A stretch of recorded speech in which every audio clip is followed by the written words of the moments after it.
Chapitre 16. La dégénérescence de la monnaie. Arrivé à ce point de notre exposé, il ne sera peut-être pas inutile de nous en écarter quelque peu, du moins en apparence, pour donner, ne fût-ce qu'assez sommairement, quelques indications sur une question qui peut sembler ne se rapporter qu'à un fait d'un genre très particulier, mais qui constitue un exemple frappant des résultats de la conception de la vie ordinaire, en même temps qu'une excellente illustration de la façon dont celle-ci est liée au point de vue exclusivement quantitatif, et qui, par ce dernier, surtout, se rattache en réalité très directement à notre sujet. La question dont il s'agit est celle de la monnaie. Et assurément, si l'on s'en tient au simple point de vue économique, tel qu'on l'entend aujourd'hui, il semble bien que celle-ci soit quelque chose qui appartient aussi complètement que possible au règne de la quantité. C'est d'ailleurs à ce titre qu'elle joue, dans la société moderne, le rôle prépondérant que l'on ne connaît que trop et sur lequel il serait évidemment superflu d'insister. Mais la vérité est que le point de vue économique lui-même et la conception exclusivement quantitative de la monnaie, qui lui est inhérente, ne sont que le produit d'une dégénérescence somme toute assez récente, et que la monnaie a eu son origine et a conservé pendant longtemps un caractère tout différent et une valeur proprement qualitative, si étonnant que cela puisse paraître à la généralité de nos contemporains. Il est une remarque qu'il est bien facile de faire, pour peu qu'on ait seulement des yeux pour voir. C'est que les monnaies anciennes sont littéralement couvertes de symboles traditionnels, pris même souvent parmi ceux qui présentent un sens plus particulièrement profond. C'est ainsi qu'on a remarqué notamment que, chez les Celtes, les symboles figurant sur les monnaies ne peuvent s'expliquer que si on les rapporte à des connaissances doctrinales qui étaient propres aux druides, ce qui implique d'ailleurs une intervention directe de ceux-ci dans ce domaine.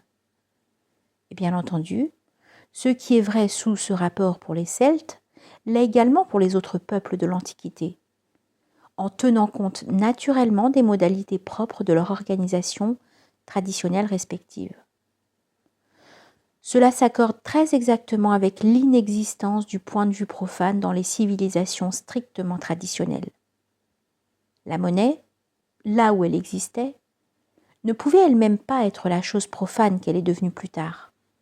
Et si elle l'avait été, comment s'expliquerait ici l'intervention d'une autorité spirituelle qui évidemment n'aurait rien eu à voir? Et comment aussi pourrait-on comprendre que diverses traditions parlent de la monnaie comme de quelque chose qui est véritablement chargé d'une influence spirituelle, dont l'action pouvait effectivement s'exercer par le moyen des symboles qui en constituaient le support normal. Ajoutons que jusqu'en des temps très récents, on pouvait encore trouver un dernier vestige de cette notion dans des devises de caractère religieux, qui n'avaient assurément plus de valeur proprement symbolique, mais qui étaient du moins comme un rappel de l'idée traditionnelle désormais plus ou moins incomprise. Mais après avoir été en certains pays reléguées autour de la tranche des monnaies, ces devises même ont fini par disparaître complètement. Et en effet, elles n'avaient aucune raison d'être dès lors que la monnaie ne représentait plus rien d'autre qu'un signe d'ordre uniquement matériel et quantitatif. Le contrôle de l'autorité spirituelle sur la monnaie, sous quelque forme qu'il soit exercé, n'est d'ailleurs pas un fait limité exclusivement à l'Antiquité. Et sans sortir du monde occidental, il y a bien des indices qui montrent qu'il a dû s'y perpétuer jusque vers la fin du Moyen-Âge, c'est-à-dire tant que ce monde a possédé une civilisation traditionnelle. On ne pourrait en effet s'expliquer autrement que certains souverains, à cette époque, aient été accusés d'avoir altéré les monnaies, si leurs contemporains leur en firent un crime. Il faut conclure de là qu'ils n'avaient pas la libre disposition du titre de la monnaie, et que, en le changeant de leur propre initiative, il dépassait les droits reconnus au pouvoir temporel. Dans tout autre cas, une telle accusation aurait été évidemment dépourvue de sens. Le titre de la monnaie n'aurait d'ailleurs eu alors qu'une importance toute conventionnelle. Et en somme, peu aurait importé qu'elle fût constituée par un métal quelconque et variable, ou même remplacée par un simple papier, comme elle l'est en grande partie de nos jours, car ça n'aurait pas empêché qu'on peut continuer à en faire exactement le même usage matériel.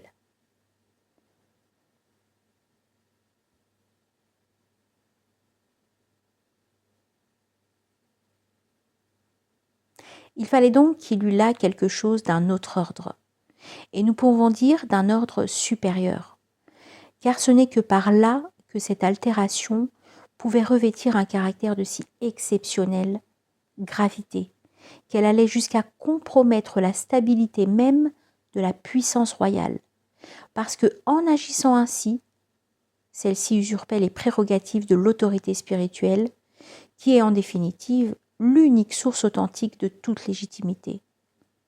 Et c'est ainsi que ces faits, que les historiens profanes ne semblent guère comprendre, concourent encore à indiquer très nettement que la question de la monnaie avait, au Moyen Âge aussi bien que dans l'Antiquité, des aspects tout à fait ignorés des modernes.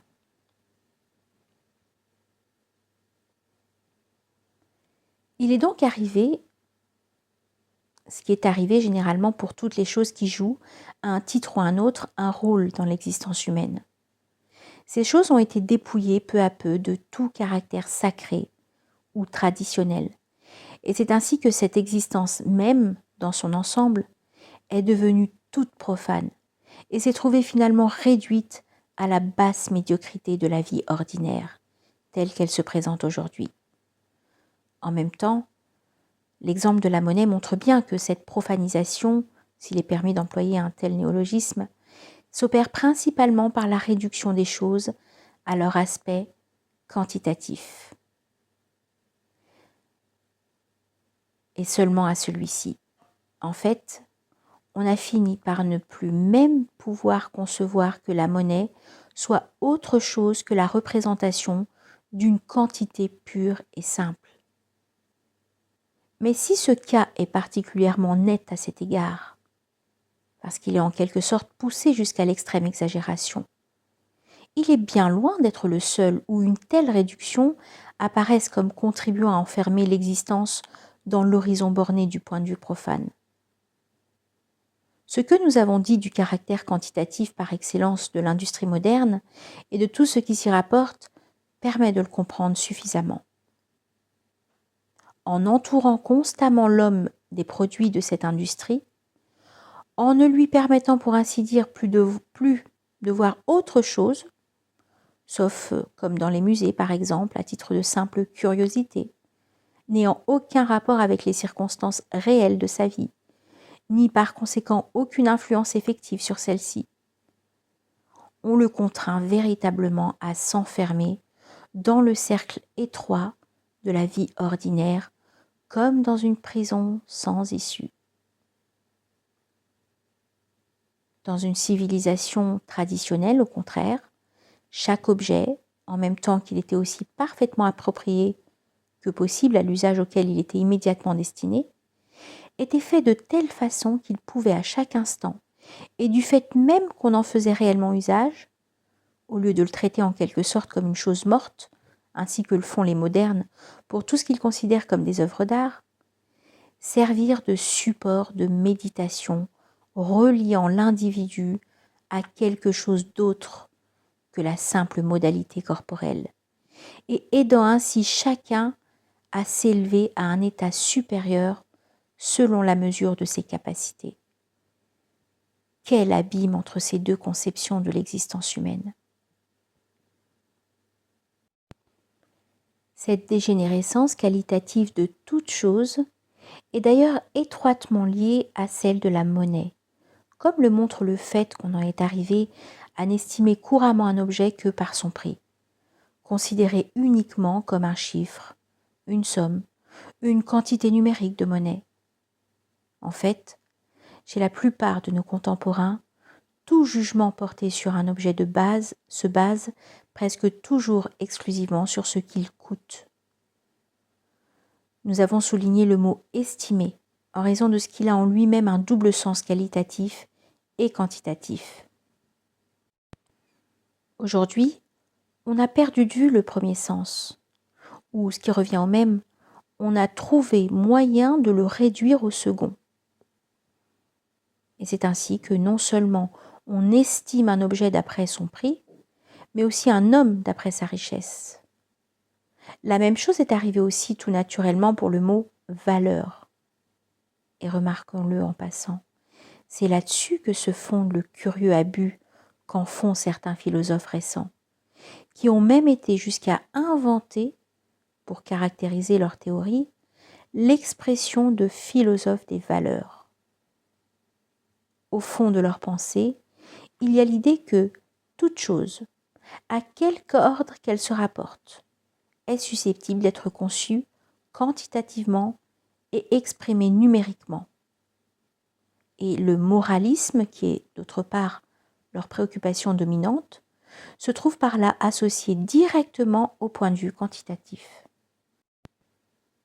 Ces exemples montrent aussi qu'il y a une véritable dégénérescence du langage, accompagnant ou suivant inévitablement celle de toute chose.